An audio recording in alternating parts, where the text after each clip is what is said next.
I exposed my sister's biggest secret on her wedding day. I didn't just ruin her wedding. I gutted it. In front of everyone. Our family, his family, the priest, God himself. And the sick part?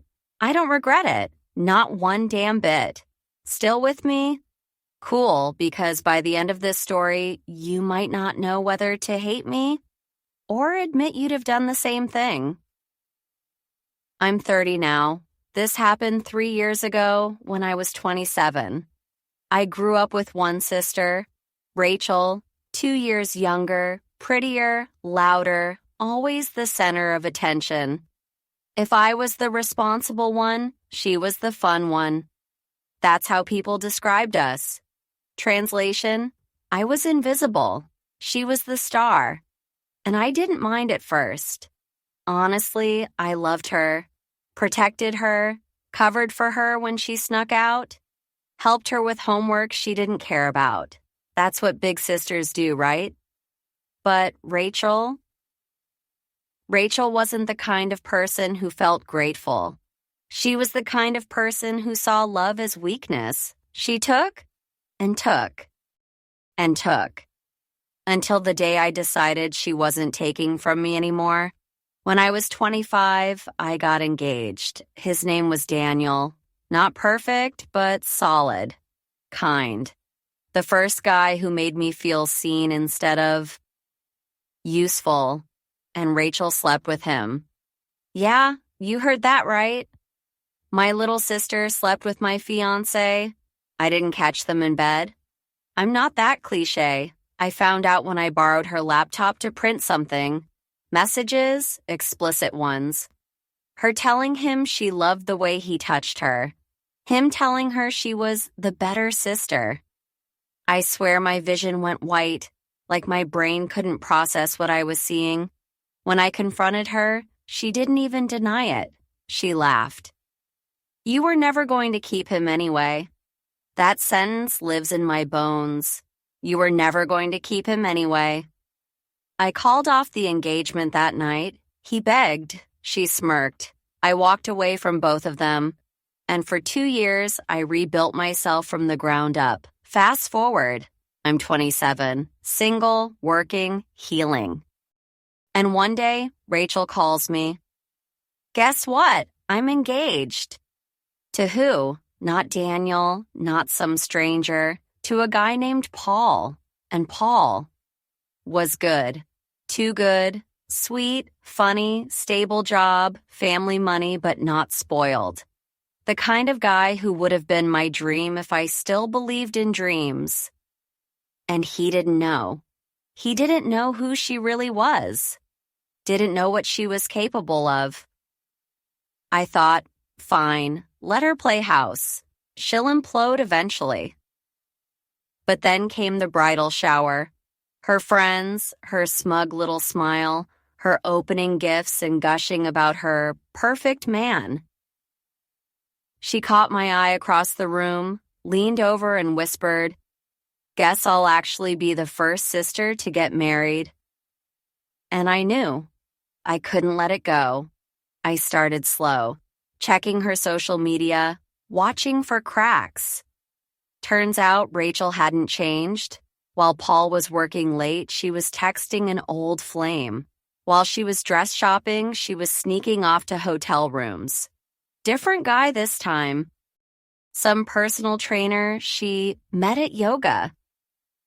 And here's where most people would stop me and say, why not just tell Paul privately? Spare him the public humiliation? Because this wasn't just about Paul. It was about me. About making Rachel feel what I felt. Exposed, small, humiliated. So I didn't just gather proof. I built a case, screenshots, texts, dates, even photos. A whole damn dossier. And I kept it tucked away, waiting for the perfect moment. The church was packed. Flowers, candles. The whole town practically buzzing. Rachel looked like a magazine cover. Lace dress, smug smile, soaking up the attention like oxygen. Paul stood at the altar, looking at her like she hung the moon. And all I could think was, he deserves the truth. They all do. When the priest said, if anyone knows a reason why these two should not be joined in holy matrimony, I stood up. My legs were shaking. My heart was pounding so loud I thought I'd faint. But my voice was steady. I do. And the silence that followed. I still get chills. Rachel laughed at first, thought I was joking. Then I pulled the envelope from my purse. I walked right down the aisle, heels echoing like gunshots, and handed it to Paul. Inside, every screenshot, every message, every proof that his bride-to-be was a liar and a cheater. His face changed in slow motion. Confusion, shock, betrayal. He looked at Rachel. She stammered, tried to grab the papers, swore, I made it all up. But the room knew, you could feel it. This wasn't fake. Paul didn't say a word. He just walked out. And the wedding? Over. Rachel screamed at me in the parking lot, called me jealous, bitter, insane. Our parents tried to intervene, but no one looked at me the way they looked at her. The pity that used to belong to me, it was hers now. Paul never spoke to her again. They broke up that night. He blocked her on everything. Her reputation? Shattered. Her friends distanced themselves. Her coworkers whispered. She moved cities 6 months later, tail between her legs. And me? I went home, opened a bottle of wine, and slept better than I had in years. Do I feel guilty? Sometimes. Not for Paul. He deserved the truth. But for doing it in front of everyone. I didn't do it for him. I did it for me. To watch her face crack, to hear the silence when the mask fell, to finally take back some of the power she stole from me. And yeah, that makes me selfish, maybe even cruel. But tell me this, if someone shattered your life, would you really just let them waltz into their happy ending without consequences? Be honest. Do I sound crazy? Or does this make sense to anyone else? It's been 3 years. Rachel and I don't speak. Haven't since that day. Sometimes I see her on Facebook. New city, new job, filtered smiles. But she looks smaller somehow. Duller, like life finally caught up with her. Me? I'm not married, not engaged, but I'm okay.